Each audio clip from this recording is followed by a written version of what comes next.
हेमंतदा का भी 2 ओटी था, वो भी कंप्लीट हो चुका था। फिर हम लोग मुचीपारा में जाके खड़े हुए। 10 मिनट के अंदर सीसी दादा का गाड़ी आके वहां पर रुका। पीछे सीसी पूज्यपात बाबाई दादा का गाड़ी था, उसके पीछे था पूजनीय सीसी सिपाही दादा का गाड़ी।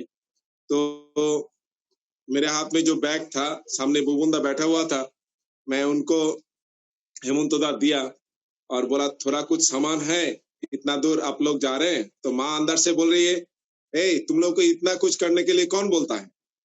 उन्होंने कुछ नहीं है, थोड़ा कुछ सामान है, इतना दूर जाइएगा आप, तो ऐसे ही लाए। अच्छा ठीक है ठीक है, तो दे दिया।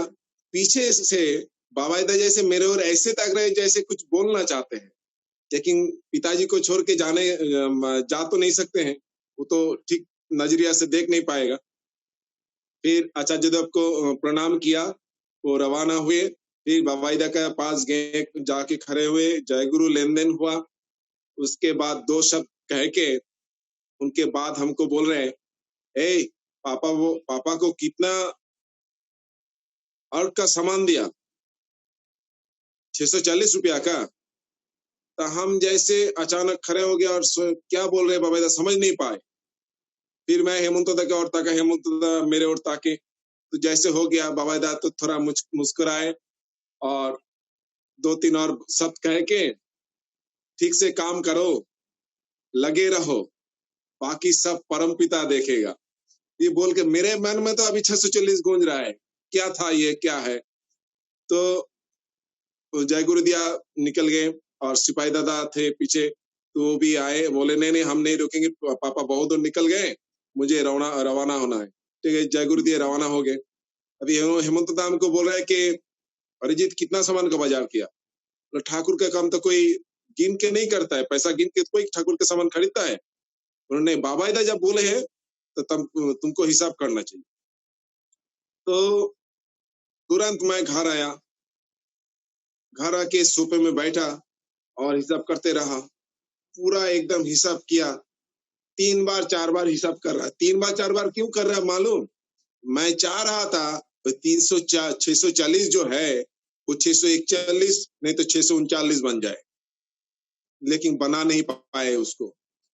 पूरा रो रहा था, क्योंकि मेरे मन में बहुत सारा शंका था कि ठाकुर जी तो थे, ठीक है, लेकिन ठाकुर जी का बाद में सुनते हैं, सब बोलते हैं क्रोमोजम के माध्यम से बर्दा के अंदर, फिर आचार्य देव शिशि दादा के अंदर, फिर पूज्यपात शिशि बाबाई दादा के अंदर, फिर पूजनीय श्री अभिनव दादा के अंदर सब ठाकुर बैठते हैं क्या? नहीं नहीं, सब गलत बात बोलते हैं सब लोग।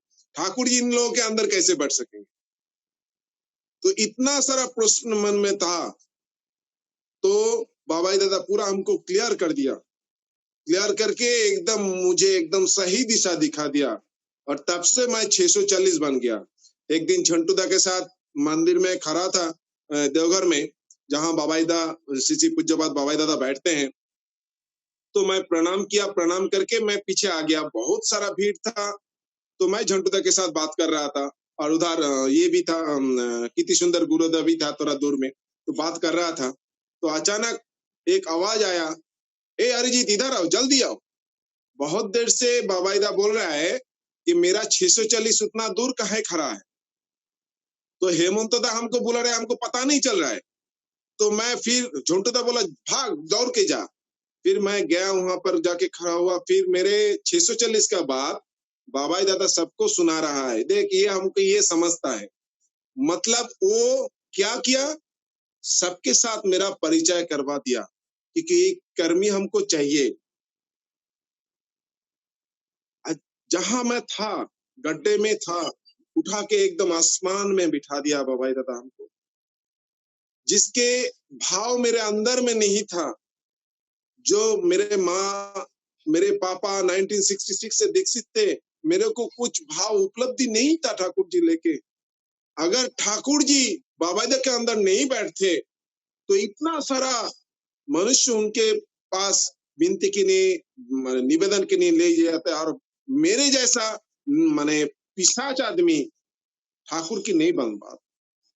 तो अगर बाबाईदा चाहे किसी को भी किसी की रूप में मुरवा सकते हैं, अगर बाबाईदा चाहे तो इसलिए हम लोगों को पूरा भरोसा उनके साथ करना चाहिए, और तब से मैं 640 हूँ उनका। यही मेरा सौभाग्य है। बहुत टाइम उन्होंने मेरे को ऐसे लीला दिखाए हैं, बहुत टाइम, बहुत सारी जगह में। तो ऐसे ही मैं 640 हूँ। Thank you.